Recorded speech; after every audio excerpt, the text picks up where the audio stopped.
Tours 18e reçoit Laval 10e, vainqueur 1-0 de Châteauroux lors de la dernière journée. Les Tourangeaux conservent l'espoir du maintien avec 2 points de retard sur le premier non relégable ajaxien.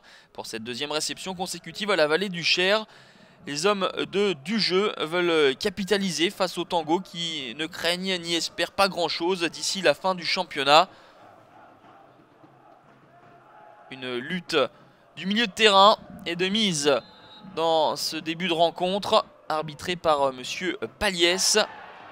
Les Tourangeaux et leur maillot noir se procurent la première opportunité. Le centre de Bergugno et une tête piquée qui est bien sauvée par Lionel Capone.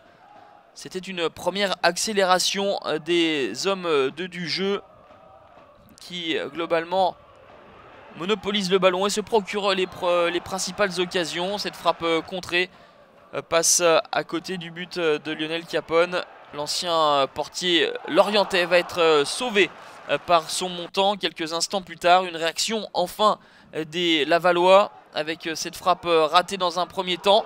Puis dans un second, du gauche intervient et Bingourou Camara, le jeune portier de 18 ans, doit s'employer et claquer cette balle au-dessus de son cadre. 0-0 à la mi-temps entre Tours, deuxième meilleure attaque à domicile et ses 24 buts, et le Stade Lavallois, deuxième meilleure défense à l'extérieur avec 12 buts encaissés pour l'instant. Comme l'indique le tableau d'affichage, c'est bel et bien la défense qui prend le pas sur l'attaque tourangelle muette, même si les opportunités ont été réelles en première période. On ne change pas de physionomie dans la seconde avec ce ballon de Brian Bergugno. Personne ne touche le cuir, qui va finir sa course dans les buts de Lionel Capone.